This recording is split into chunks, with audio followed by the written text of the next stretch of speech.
The microphone squealed with feedback as Serena Mitchell stepped forward. Her hands were trembling. She pressed them flat against the podium to hide it, but the slight shake traveled up her arms and into her voice when she spoke. My name is Serena Mitchell. I am a resident of the Avalon Park neighborhood on the south side. I am also a child welfare caseworker for the state of Illinois. I have worked with children in crisis for 7 years.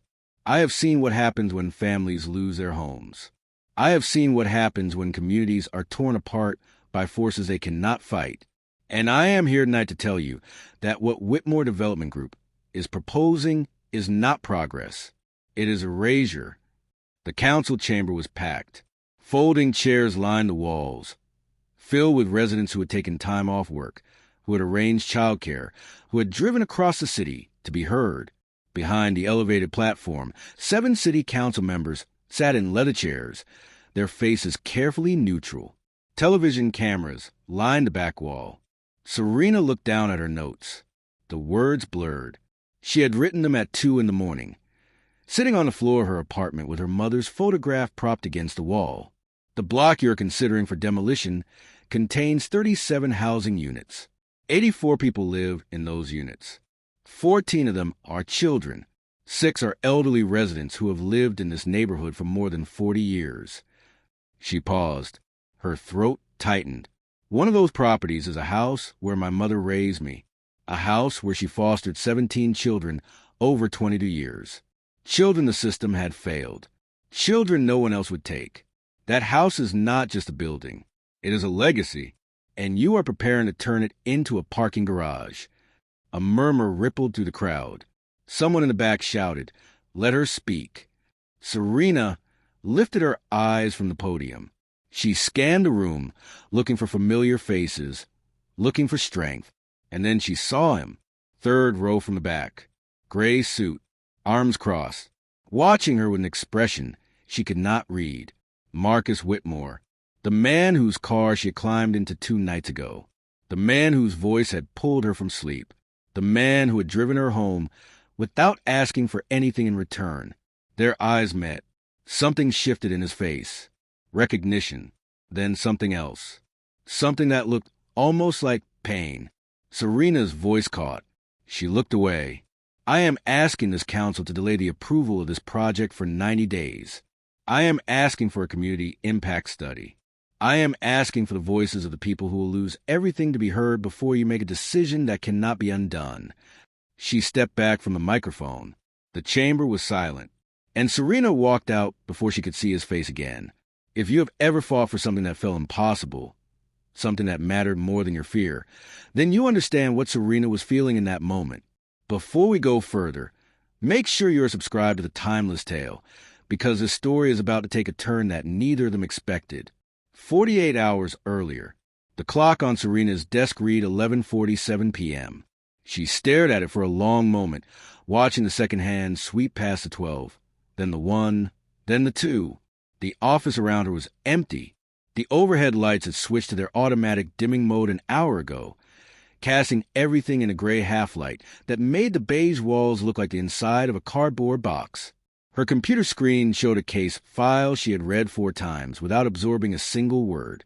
Keisha Williams, age 9, 3rd placement in 18 months. Emergency removal from foster home due to caregiver hospitalization. No relatives available. No backup placement found. Serena rubbed her eyes. They burned from exhaustion and from something else she refused to name. The placement coordinator had called at 6:15 p.m. to tell her there was nowhere for Keisha to go. Every licensed home was full. The shelter had no beds.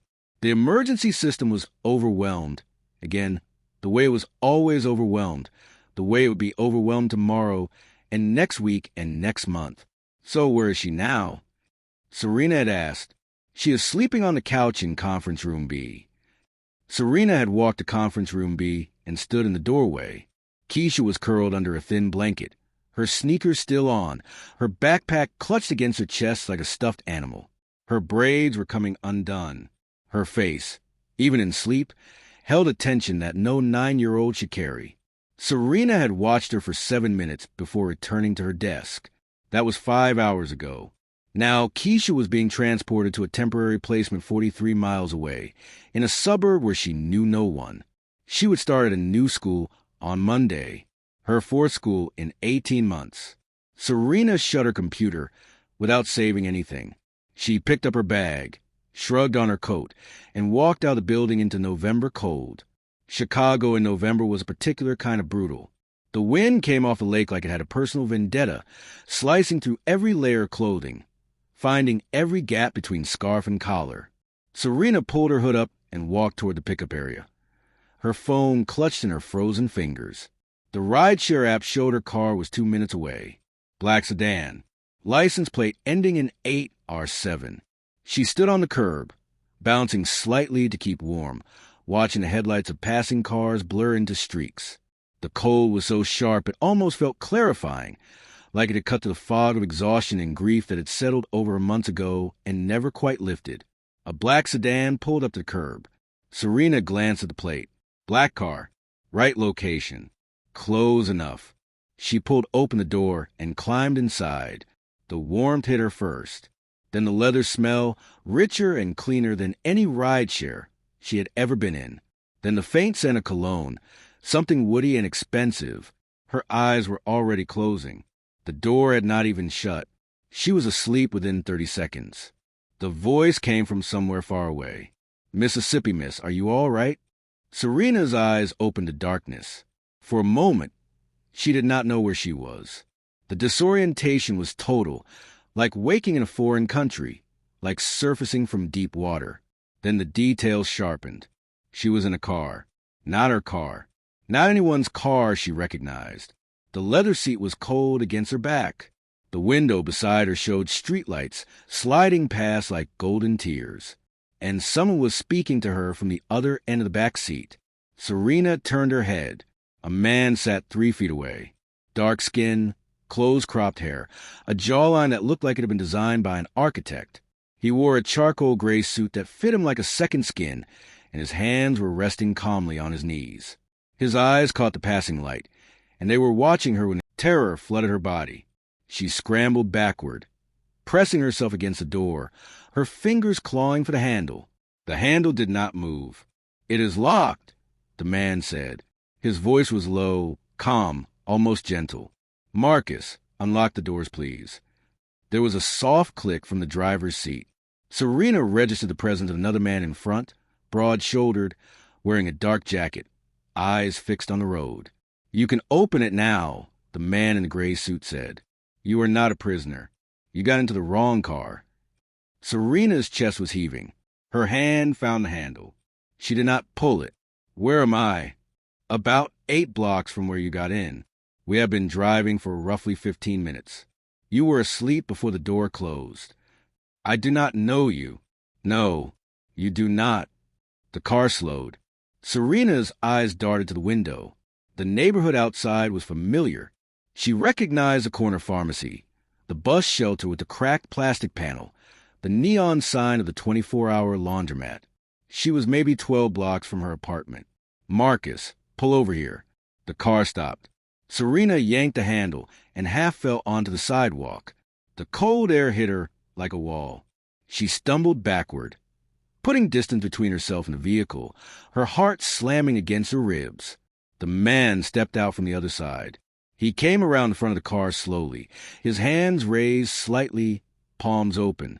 "I understand that this is frightening," he said. "You thought my car was your rideshare. It happens more often than you would think. You were clearly exhausted. You climbed in, and you were unconscious before I could say anything." Serena stared at him. Her breath came in short bursts that fogged the air between them. "Why did you not wake me up?"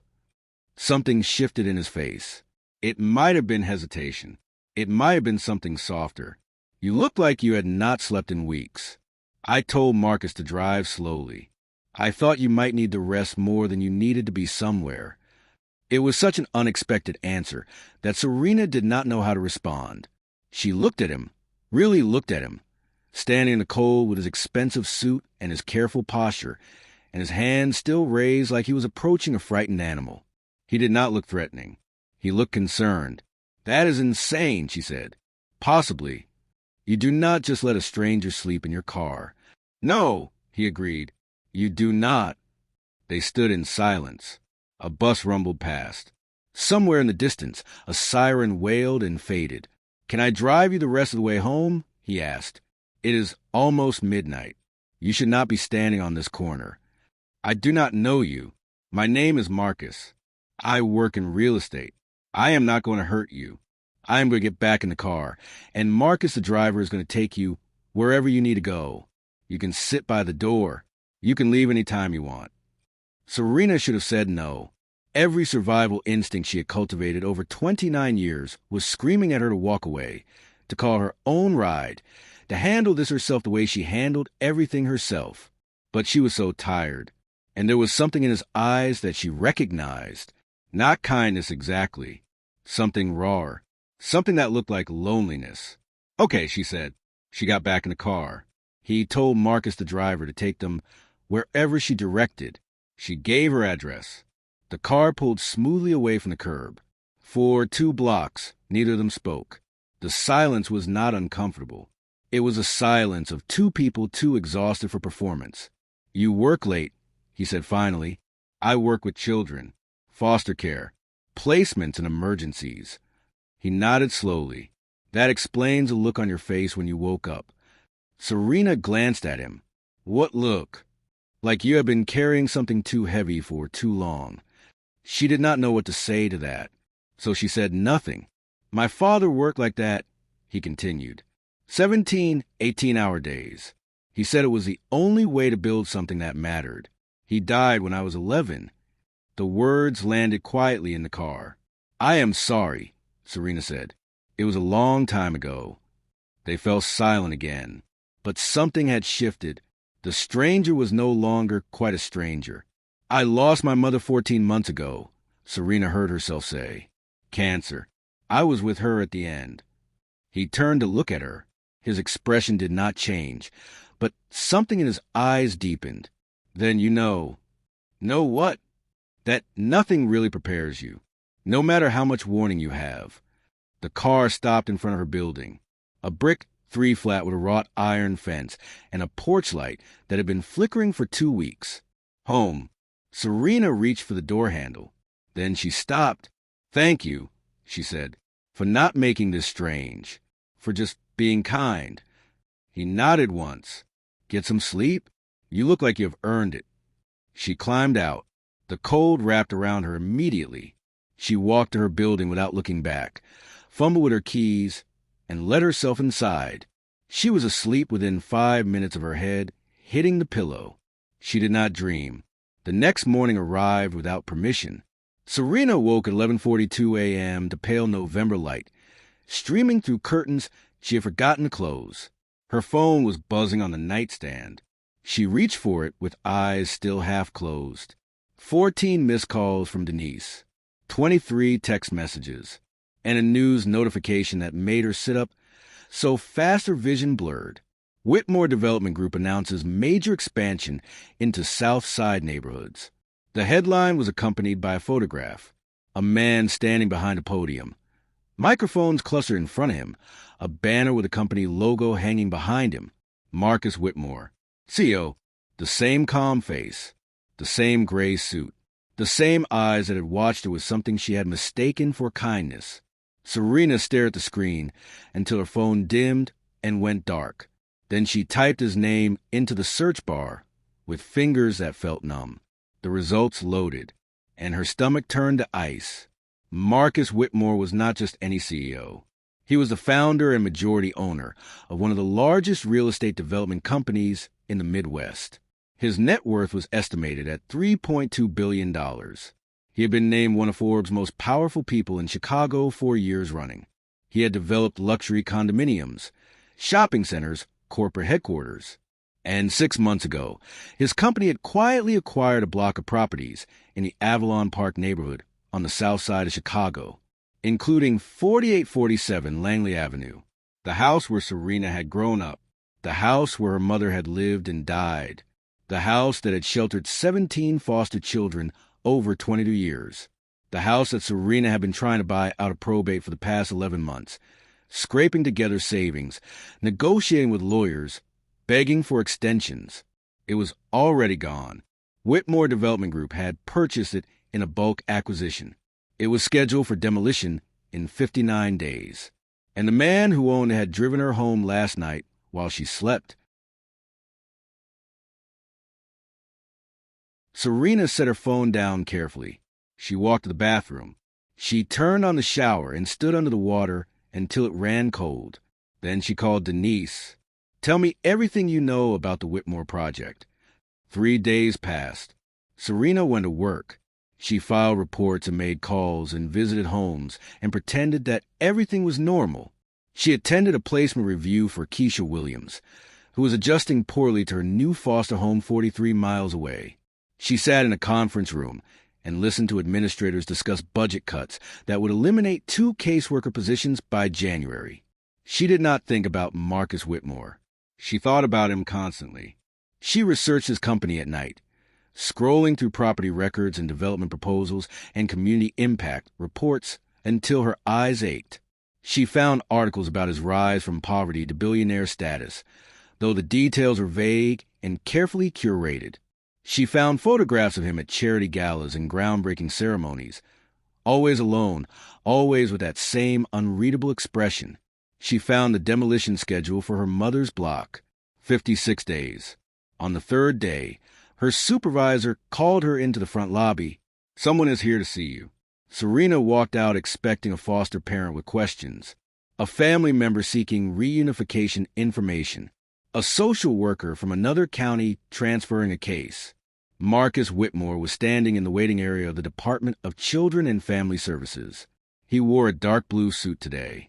His posture was the same, controlled and contained, but there was something different in his face, something that looked almost uncertain. In his hand was a lanyard with an ID badge. "You left this in my car," he said. Serena stopped walking. The lobby suddenly felt very small. "You could have mailed it." "I could have. But you did not." "No." She walked toward him slowly, took the lanyard from his outstretched hand. Their fingers did not touch. "Why are you really here?" He did not answer immediately.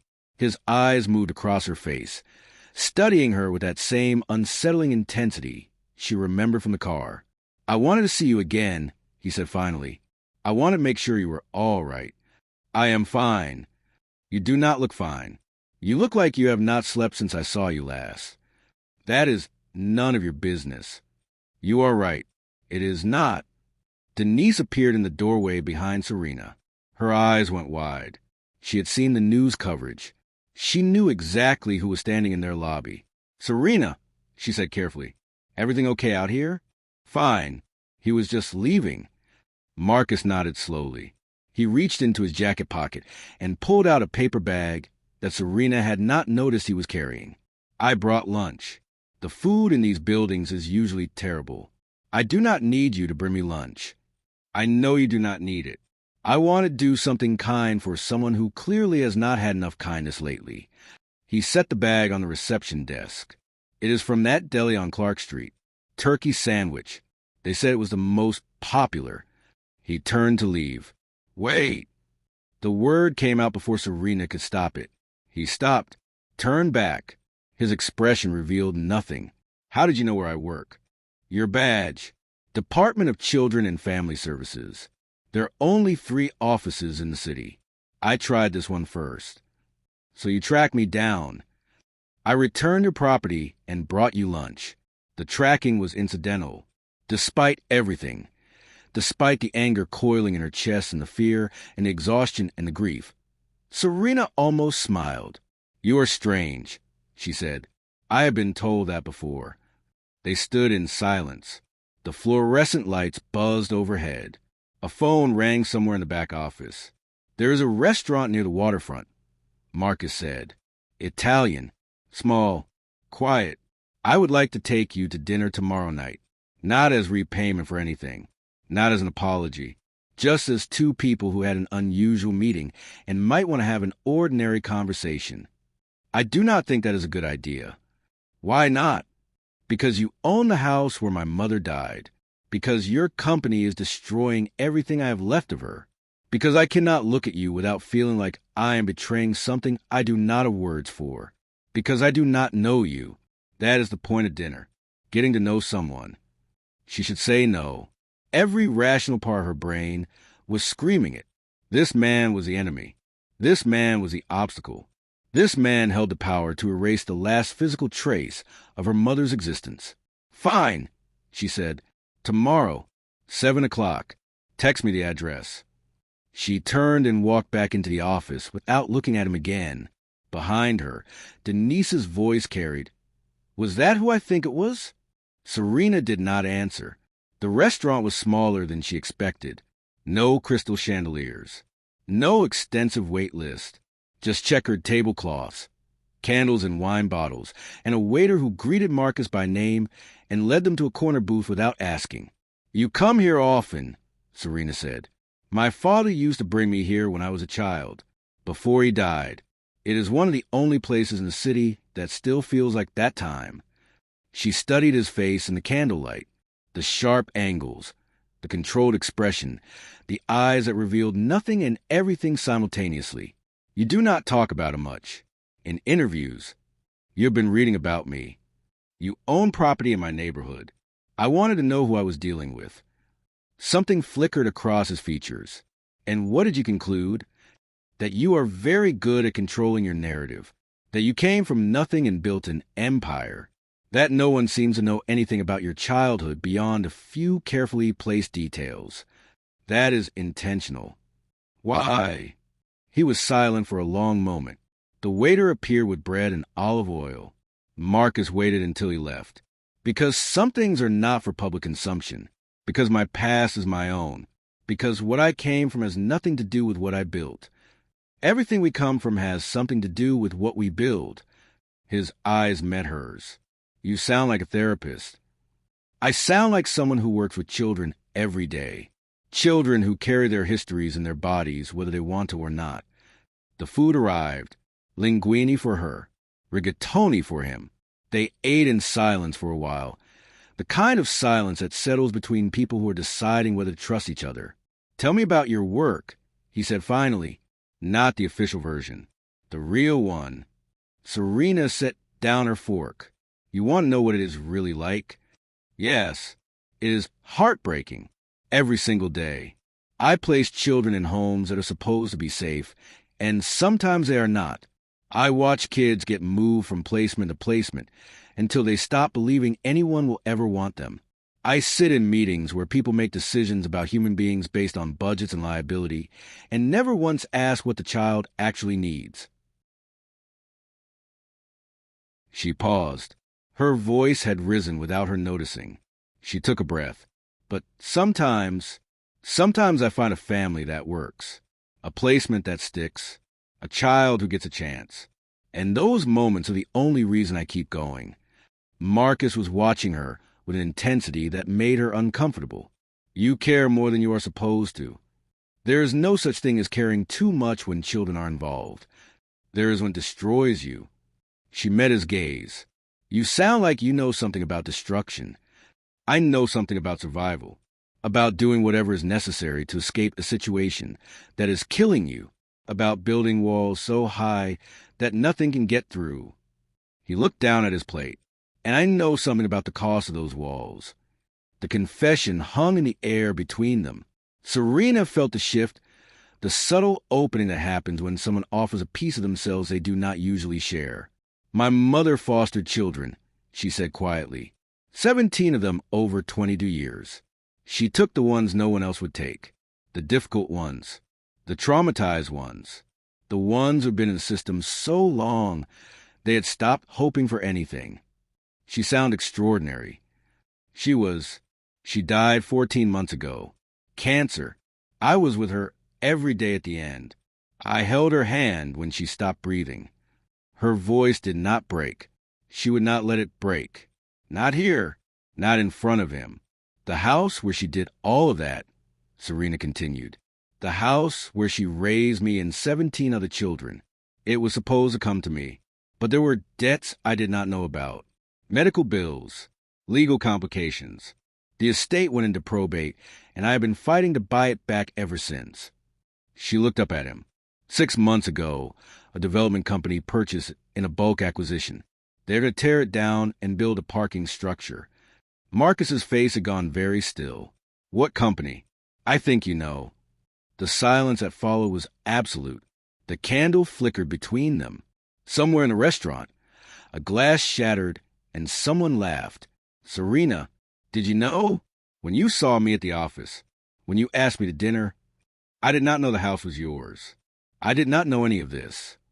But you knew your company was demolishing homes in my neighborhood. I knew there was a development project. I did not personally review every property in the acquisition. That is not how it works at this scale. Not how it works. Her voice was cold. People lose their homes, their histories, everything that matters to them, and you do not even know their names. That is why I have employees. Teams. Systems. Systems that destroy communities. Systems that build new ones. She stood up. Her napkin fell to the floor. She did not pick it up. Thank you for dinner. I will find my own way home. Serena, wait. For what? For you to explain how this is actually good for the neighborhood? For you to offer me money to make the guilt go away? I have heard every version of that speech from men like you. I am not interested. She walked out of the restaurant without looking back. The night air was cold, and she welcomed it. She walked 4 blocks before she let herself cry. If you have ever trusted someone only to discover they were part of the very thing hurting you, you know the kind of betrayal Serena was feeling. This story is just getting started. Make sure you are subscribed to The Timeless Tale, and leave a comment telling us what you would do if you were in her position. 2 days later, the city council meeting. Serena had not planned to speak. She had submitted written testimony, signed a petition with 400 other residents, done everything through proper channels. But when the council opened the floor for public comment, and the first 3 speakers were developers talking about job creation and economic opportunity, something inside her snapped. She walked to the microphone. She said her name. She said her address. She said the words she had been holding inside for months. And then she looked up and saw him, Marcus Whitmore, 3rd row from the back, watching her with an expression she still could not read. Their eyes met, and everything between them fractured. She walked out of the chamber before the session ended. She could not stay in that room with him for another second. The night air hit her like absolution. She leaned against a stone pillar outside the building and tried to breathe, footsteps behind her. Serena. She did not turn around. You knew who I was, Marcus said. That night at dinner. You already knew. I knew what your company was doing. I did not know it was personal until I saw the property records. And you came to dinner anyway. I wanted to understand. Understand what? She finally turned to face him. How someone could look at a neighborhood full of families and see nothing but profit. How someone could erase decades of history without feeling anything. You think I feel nothing? I think you have trained yourself not to feel anything. I think that is how you built everything you have. And I think it is destroying you. His jaw tightened. You do not know me. I know enough. You know what you have read. Headlines. Interviews. The curated version that my PR team constructs. He stepped closer. You do not know what I came from. You do not know what I survived. You do not know anything about the choices I have made or why I made them. Then tell me. The challenge hung in the air. For a moment, she thought he would walk away. Instead, he spoke. I was in foster care from age 7 to 18. 11 years. 9 placements. 3 group homes. I aged out of the system with $42 and a garbage bag full of clothes. I slept in my car for 3 months before I found a job. I built my first company from a storage unit with borrowed money and no safety net. Everything I have, I built because no one was going to build it for me. Serena stared at him. The words did not match anything she had read. They did not match the polished billionaire image. They did not match anything. Why does no one know this? Because it is not a story. It is a wound, and I do not owe anyone my wounds. They stood in silence.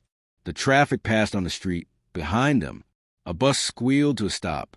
My mother's house, Serena said finally. 4847 Langley Avenue. She fostered children there for 22 years. 17 children who had nowhere else to go. That house was not just a building. It was proof that someone cared. And your company is going to turn it into a parking garage. Marcus closed his eyes briefly. When he opened them, something had shifted. I did not know. Would it have mattered? I do not know. It was the most honest thing he had said all night. Serena turned and walked away. This time he did not follow. The office was dark when Marcus returned. The building was empty except for security. He took the private elevator to the top floor and walked through the glass-walled corridors without turning on the lights. His desk was clean. It was always clean. Everything in its place. Everything under control. He sat down and pulled up the property files for the Avalon Park development. It took him 4 minutes to find it. 4847 Langley Avenue. Acquired 6 months ago. Previous owner, estate of Joyce Mitchell. Assessed value, $287,000. Status, schedule for demolition. He opened the file. There was a photograph. A brick house with white trim and a small front porch. An oak tree in the front yard. A swing hanging from one of its branches. There were documents, probate records, liens, the acquisition paperwork signed by someone in his company whose name he did not recognize. There was a death certificate. Joyce Mitchell. Cause of death, ovarian cancer. Date, September 14th of the previous year. 14 months ago. Marcus sat back in his chair. Somewhere in this building, in one of the thousands of decisions made every month, someone had purchased a dead woman's home. Someone had scheduled it for demolition without knowing that it had sheltered 17 children, without knowing that a daughter was fighting to keep it. He had built a machine so large that it destroyed things without him ever knowing. He picked up his phone. Gregory, I need everything you can find on Joyce Mitchell and her daughter Serena. Everything. And I need the full file on the Langley Avenue property. Who approved it? Who reviewed it? Every step of the process. He hung up. The city glittered below him. 42 floors of distance between himself and the streets he had once slept on. He had spent 17 years climbing out a life that had almost swallowed him. 17 years building walls so high that nothing could reach him. And now a woman with grief in her eyes had looked at him like he was everything wrong with the world. The worst part was that she might be right. The file arrived at 6:47 a.m. Marcus had not slept. He sat at his desk in the same suit he had worn to the council meeting, his jacket discarded over a chair, his tie loosened, his coffee cold in a cup he had stopped drinking from hours ago. Gregory had sent everything. Joyce Mitchell. Born March 3rd, 1958 in Chicago. Married to David Mitchell in 1982. Divorced in 1991. One biological daughter, Serena, born 1994. Licensed foster parent beginning in 1997. 17 placements over 22 years. Specialized in trauma cases and children with behavioral challenges. Retired from fostering in 2019 due to declining health. Diagnosed with ovarian cancer in January of the previous year. Died September 14th. The medical bills totaled over $340,000. Most were unpaid at the time of her death. The house had gone into probate immediately. Serena had been named executor of the estate, but the debts exceeded the assets. She had spent 11 months trying to negotiate a buyout, scraping together savings, taking on extra shifts, requesting extensions from the court. Whitmore Development Group had purchased the property in a bulk acquisition 3 weeks before her final extension deadline. She had been 21 days away from saving it. Marcus read the file twice. Then he pulled up the internal records for the acquisition. The Avalon Park project had been approved 18 months ago. The target was a 6-block area designated for mixed-use development, commercial space on the ground floors, residential units above, a parking structure to support the increased traffic. The acquisition team had identified 37 properties for purchase. 23 were acquired through direct negotiation with owners. 8 were purchased at auction. 6 were acquired through bulk estate purchases, including 4847 Langley Avenue, No one had flagged the property as significant. No one had researched its history. No one had known that a woman named Joyce Mitchell had spent 22 years opening her doors to children the system had failed.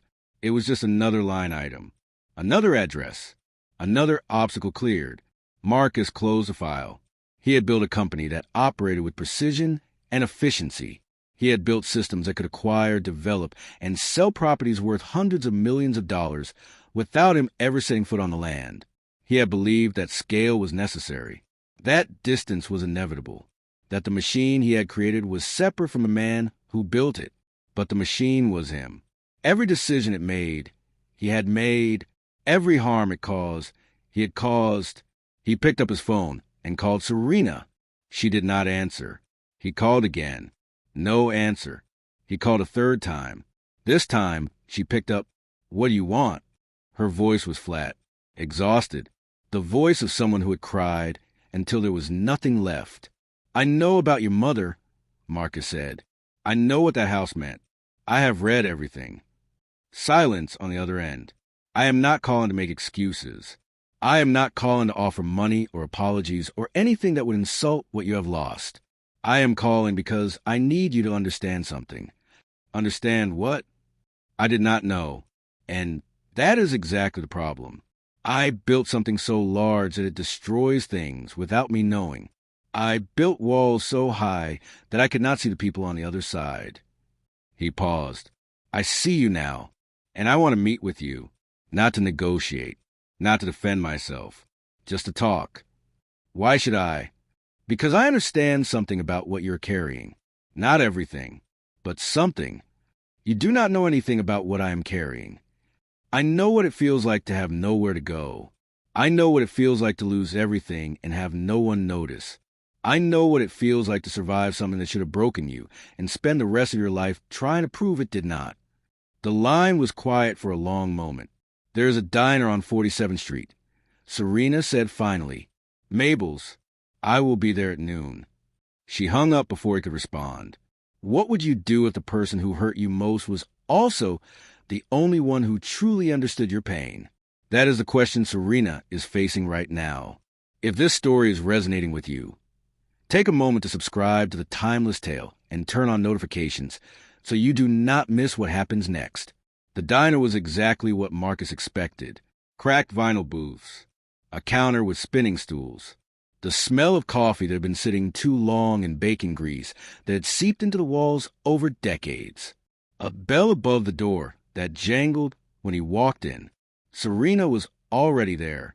She sat in a booth near the back, her hands wrapped around a cup of coffee, her eyes fixed on the window. She wore a gray sweater and jeans, no makeup, her hair pulled back in a simple ponytail. She looked younger than she had at the council meeting, younger and more fragile. Marcus slid into the seat across from her.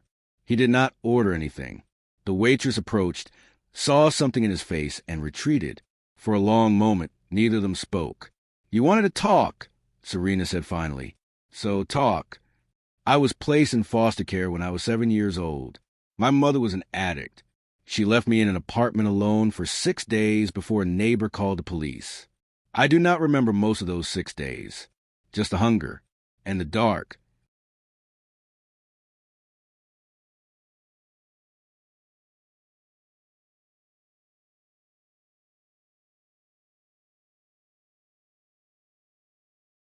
Serena's eyes lifted to his face. "I was in the system for 11 years, 9 placements, 3 group homes. Most of them were fine. A few were not. One was bad enough that I still cannot talk about it." He paused. "When I turned 18, they gave me a garbage bag with my belongings, $42 in cash, and a list of resources I could access. Most of the resources did not exist anymore. Budget cuts. You aged out. I aged out with nothing, no family, no support, no safety net. I slept in my car for 3 months. A 1987 Honda Civic with a broken heater.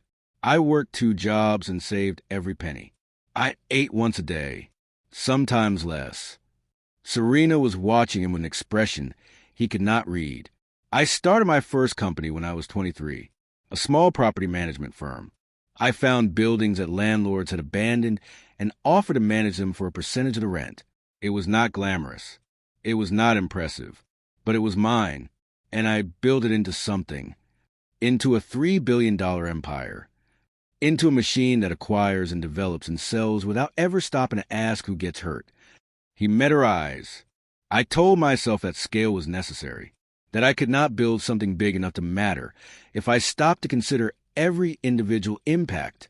But that was a lie I told myself, so I could keep climbing. Why are you telling me this? Because you looked at me like I was a monster, and you were not entirely wrong. But I need you to understand that I did not start as a monster. I started as a kid in a garbage bag, trying to survive. The waitress returned and refilled Serena's coffee without asking.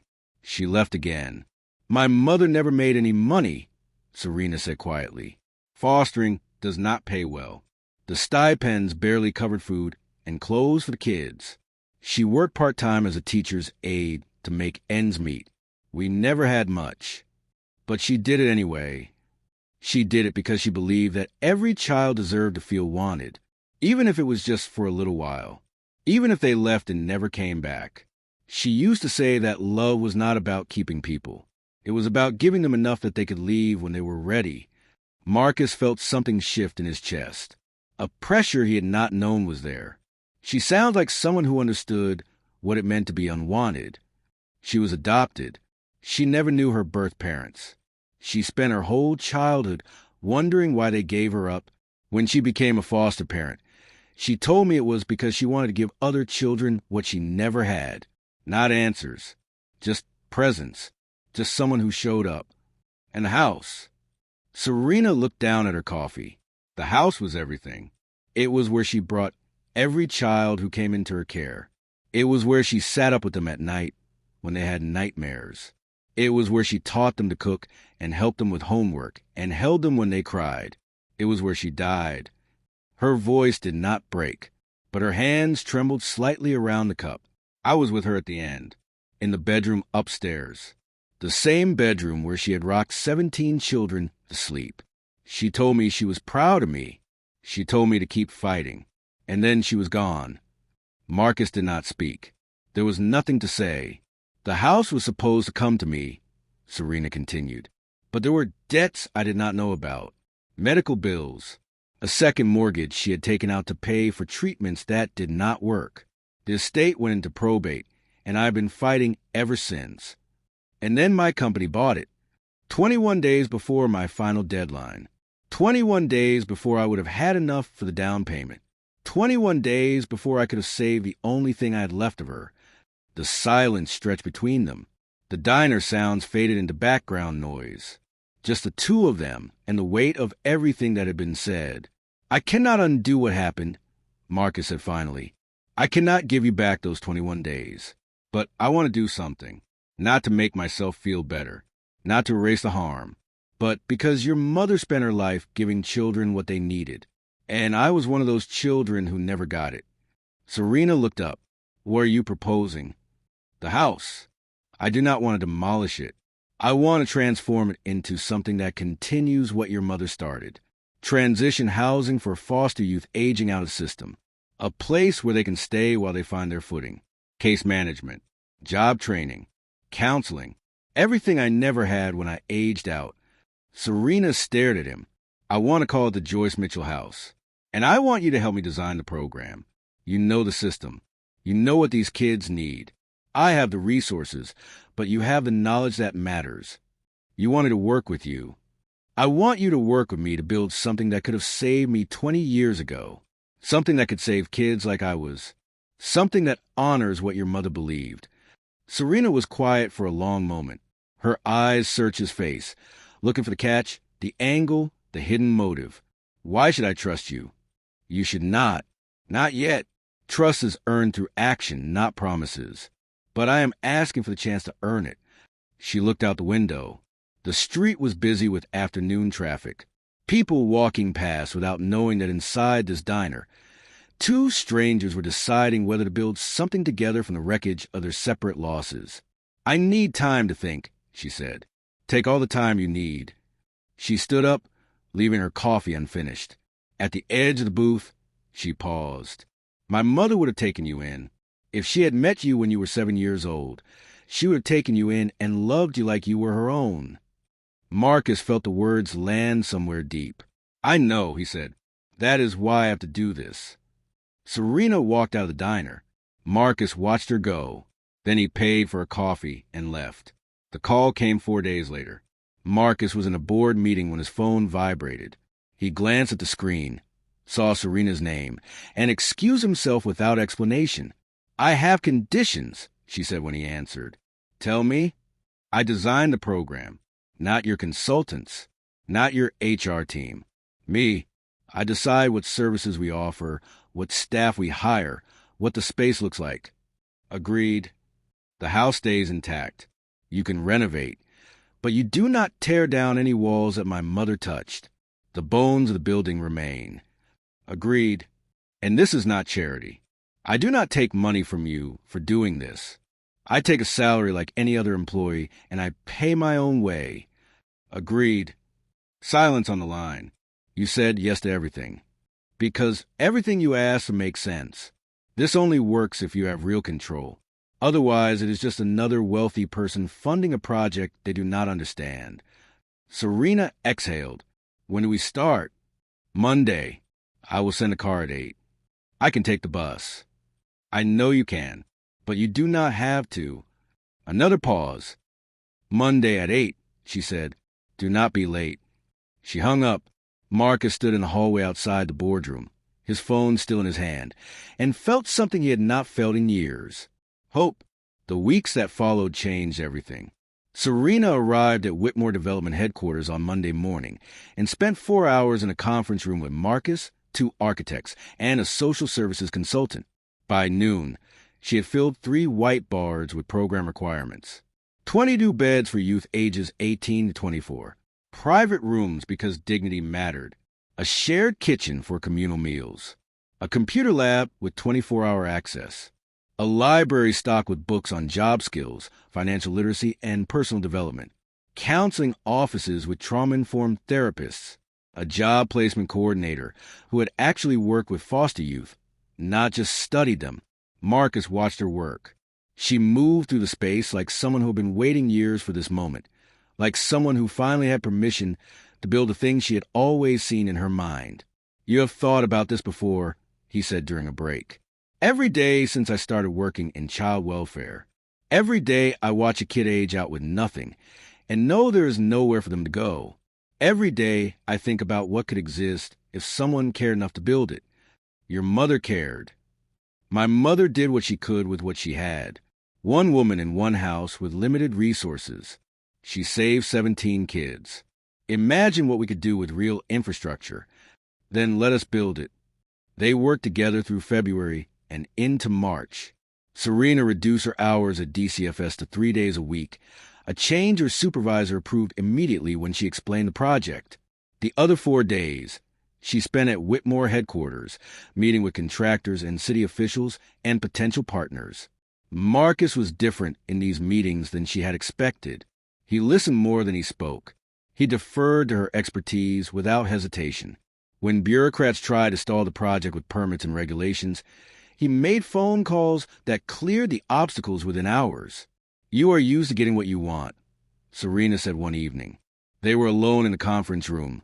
Blueprints spread across the table, the city lights glittering through the floor-to-ceiling windows. I am used to working until I get what I want. There is a difference. Is there? The first implies entitlement. The second implies persistence. He looked at her. I do not expect anything to come easily. I just refuse to stop until it does. Serena studied his face in the dim light. The sharp angles had softened somehow over the past weeks. Or maybe she was just seeing him more clearly. Why did you really build all of this? She asked. The company. The empire. Was it just about escaping where you came from? Marcus was quiet for a long moment. At first, it was about survival. Just making it through another day. Then it became about security.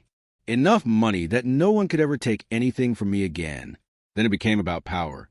The ability to control outcomes instead of being controlled by them. And now I am not sure. I have more than I could ever spend. More than my children's children could ever spend if I had children. But I wake up most mornings and feel nothing. Like all of this is just a very elaborate distraction from the fact that I am still that 7-year-old kid in an empty apartment, waiting for someone to come back. Serena felt her breath catch. That is the loneliest thing I have ever heard. It is the truest thing I have ever said out loud.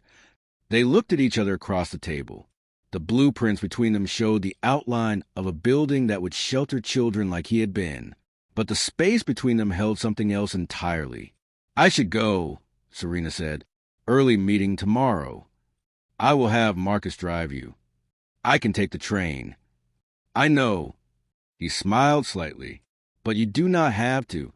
She let him call the car. And when she got home that night, she lay awake for hours, staring at the ceiling, trying to understand what was happening between them. The invitation arrived on a Thursday. A cream envelope with embossed lettering. Whitmore Development Group Annual Charity Gala. Black tie. Benefiting pediatric healthcare initiatives. Serena called Marcus immediately. You want me to come to this? I want you to come as my guest. Not as a project consultant. As someone I want beside me. That is a very different thing. I know. She looked at the invitation in her hand. The weight of the cardstock.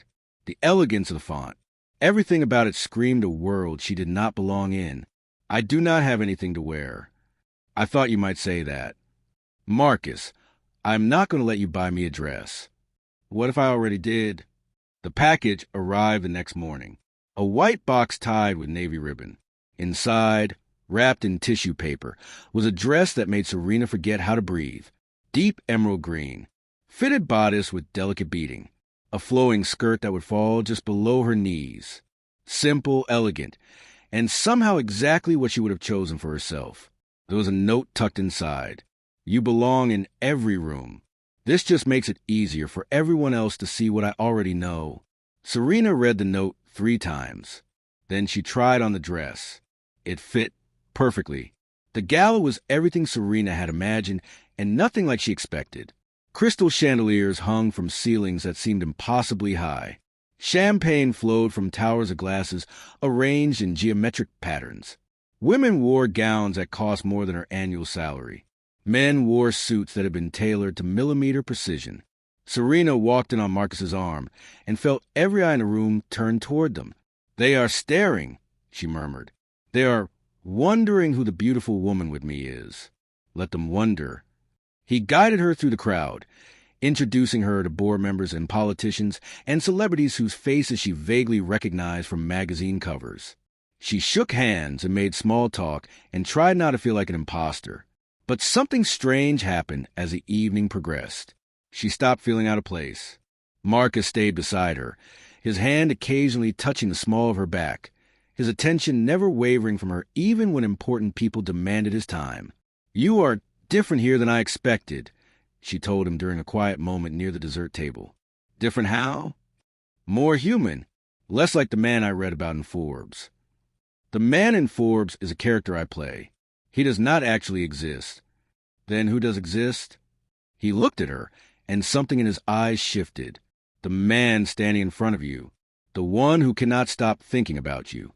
The one who has not felt this way about anyone in longer than he can remember. Serena felt her heart stutter. Marcus, I know the timing is complicated.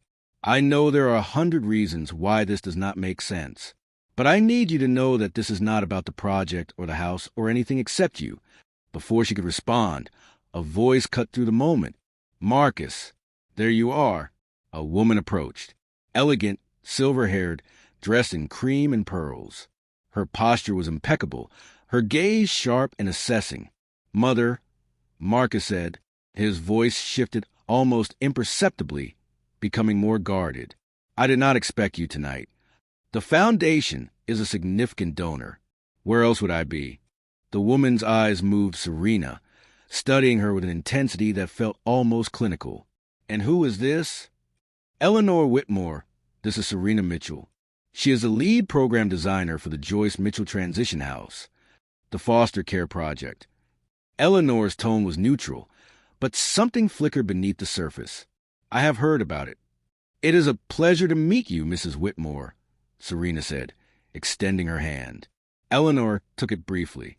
Her grip was firm but cold. My son has spoken of you. Quite frequently, in fact. I was beginning to think you were imaginary. Very much real, I am afraid. So I see. Eleanor's eyes moved over Serena's dress, her jewelry, her hair, assessing, calculating. That is a beautiful gown. Emerald suits your complexion. Thank you. Your son has excellent taste. Something shifted in Eleanor's expression. Not quite approval, but a grudging acknowledgement. He does, when he chooses to exercise it. She turned to Marcus. The board meeting is scheduled for Monday. Victor has concerns he wishes to address. Victor always has concerns. These concerns have merit. The quarterly projections show a significant shortfall in the Avalon Park development. The Joyce Mitchell project is consuming resources that were allocated elsewhere. The Joyce Mitchell project is exactly where those resources should be. Eleanor's lips pressed together. We will discuss it Monday. Enjoy your evening. She walked away without another word. Serena watched her go. She does not like me. She does not like anyone who might distract me from the company. It is not personal. It felt personal. My mother believed that emotion is a weakness and relationships are strategic tools. She has been that way since my father died. Marcus paused. She was not always like this. Before he passed, she was warm, open. His death changed her, made her harder. Grief does that to people. Yes, it does. They stood in silence for a moment, the gala swirling around them. I should tell you something, Marcus said. The board is not happy about the transition house. Victor Chun, my business partner, has been lobbying against it for weeks. They believe it is not profitable enough to justify the investment. Is it not? It is not designed to be profitable. It is designed to help people. Those are different metrics. And that is a problem for them. For some of them, they have given me an ultimatum. Cancel the project or face a vote of no confidence. Serena felt her stomach drop. Marcus, I cannot let you destroy your company for this. For me, you are not destroying anything. They are forcing me to choose between what I built and what I believe. That is their choice, not yours. But the consequences are real. You could lose everything. He turned to face her fully. His eyes were steady, calm, certain.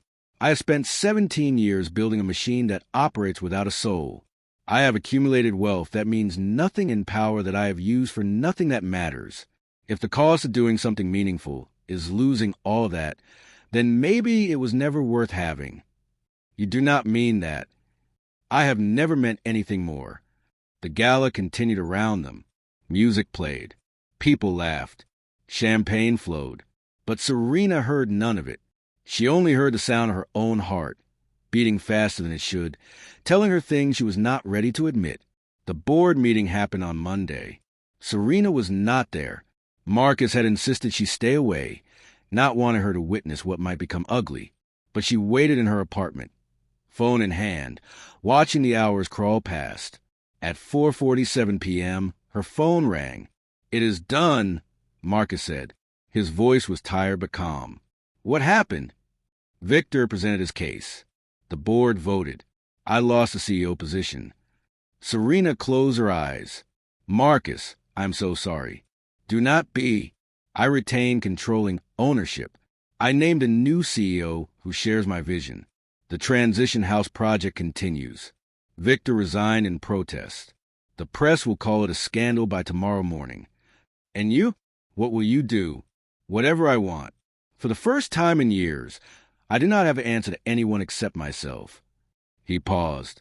"And you, if you will let me." "What does that mean?" "It means I am asking if you want to keep building this together. Not just the house. Everything. A future. Whatever that looks like." Serena sat in her apartment. The phone pressed her ear, tears streaming down her face. "Yes," she said. "I want that." "Good. Because I am standing outside your building, and it is starting to rain." She laughed through her tears and went downstairs to let him in. Have you ever watched someone sacrifice everything they built for something they believed in? Have you ever seen someone choose love over power? If this story has touched you, make sure you are subscribed to The Timeless Tale and share it with someone who needs to hear it. 6 months later, the ribbon stretched across the front door of 4847 Langley Avenue, red silk against white trim. The oak tree in the front yard had new leaves, bright green in the May sunshine. The swing that had hung from its branches for 30 years had been restored, the ropes replaced, the wooden seats sanded and repainted. Serena stood on the sidewalk, looking at the house she had grown up in. The exterior was almost unchanged. The same brick facade, the same white shutters, the same porch where her mother had sat on summer evenings, watching the neighborhood children play. But inside, everything was different. The ground floor had been transformed into common spaces. A kitchen large enough for communal cooking. A living room with comfortable furniture and shelves full of books. A small office where case managers would meet with residents. The upper floors held 22 private bedrooms, each one small but complete. A bed, a desk, a closet, a window. Everything a young person needed to feel that they had a space of their own. The backyard had been expanded. A garden where residents could grow vegetables. A patio with tables and chairs for outdoor gatherings. A small shed that had been converted into a counseling space. And above the front door, a sign in elegant script. The Joyce Mitchell Transition House. Marcus stood beside her. He had traded his suits for more casual clothes in recent months, though he still looked like someone who had once run a billion-dollar company. The edge had softened. The walls had come down. "Are you ready?" he asked. "I do not know if I will ever be ready, but I am here." He took her hand. His fingers were warm and steady. The guests began arriving. City officials who had approved the permits. Social workers who would be referring clients. Donors who had contributed to the operating fund. Reporters who wanted to tell the story. And the first residents. There were 7 of them. Young people between 18 and 24 who had aged out of the foster system with nowhere to go. They arrived in cars and buses and on foot, carrying backpacks and duffel bags and an occasional garbage bag full of belongings. Serena greeted each one personally. Jamal, 19, who had been sleeping on friends' couches for 3 months since aging out. Destiny, 22, who had been working 2 minimum-wage jobs while living in her car. Marcus Jr., 18, who had left his last group home with $43 and a bus pass. When Marcus Jr. walked through the door, his eyes went wide. "This is all ours. This is all yours," Serena said, "for as long as you need it." He looked around the common room, at the comfortable furniture and the full bookshelves and the kitchen stocked with food. Then he looked at Serena. "Nobody has ever given me anything like this. Someone gave it to me once. A woman who believed that every child deserved to feel wanted. This is her legacy. And now it is yours too." Marcus Jr. nodded slowly. Then he walked upstairs to find his room. The ribbon-cutting ceremony was brief. The mayor spoke. A representative from the State Child Welfare Agency spoke. Marcus spoke about his own experience in foster care, the first time he had ever shared that story publicly. Then Serena took the microphone. 22 years ago, my mother opened her home to a child no one else would take. A 7-year-old girl who had been in 4 placements in 2 years, who had stopped speaking because she had learned that no one listened anyway. My mother did not try to fix her. She just loved her, made her breakfast every morning, read her stories at night, showed her that consistency was possible. Serena paused. The crowd was silent. That girl is now a social worker. She helps other children find what she found in my mother's house. She dedicates her life to the work because she knows what it means to be saved by someone who simply showed up. I am that girl. And this house is my mother's gift to every child who still needs someone to show up for them. She cut the ribbon. The crowd applauded. And the Joyce Mitchell Transition House officially opened its doors. That evening, after the guests had left and the residents had settled into their rooms, Serena walked through the house one last time. The common room was quiet. The kitchen was clean. The offices were ready for Monday when the staff would arrive to begin their work. She climbed the stairs to the 2nd floor.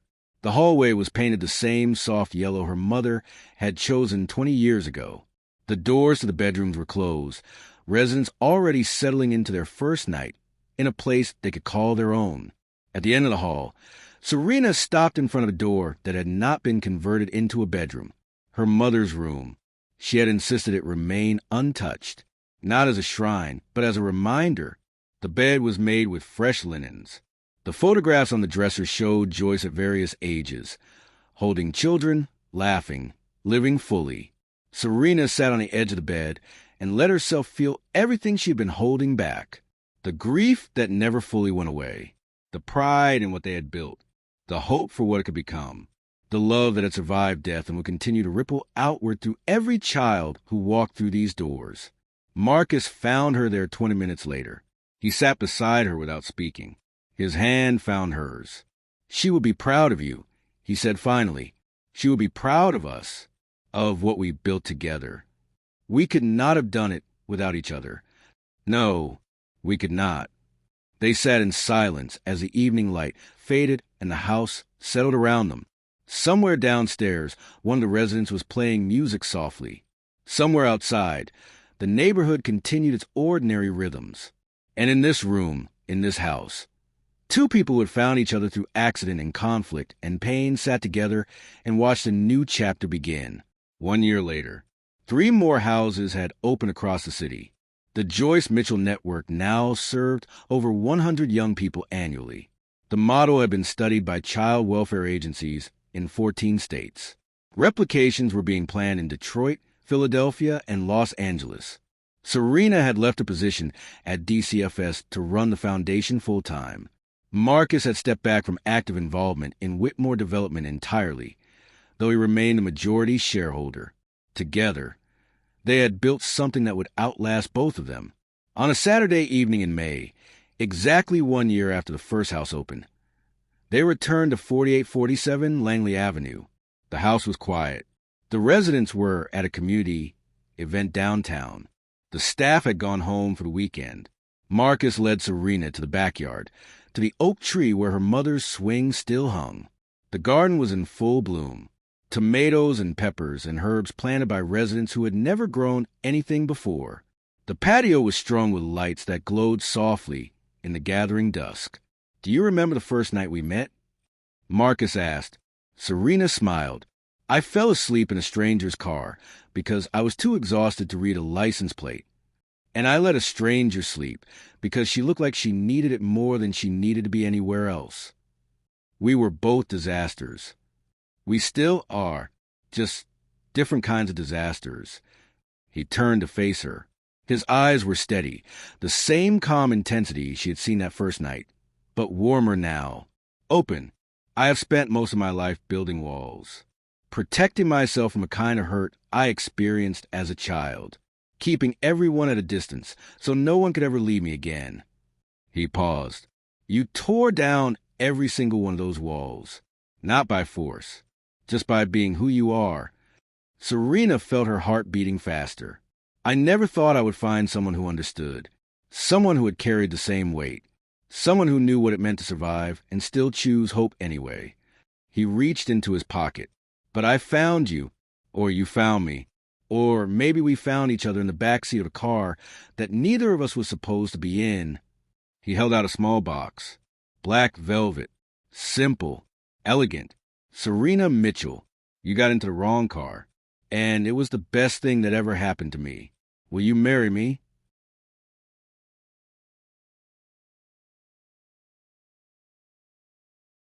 She looked at the box, at his face, at the house behind them where her mother's legacy continued, at the oak tree where she had played as a child, at everything they had built together from the wreckage of their separate losses. "Yes," she said. "Yes, I will marry you." He slid the ring onto her finger. It was a simple diamond, not ostentatious, not overwhelming, just enough to catch the light. Then he kissed her, and the world fell away.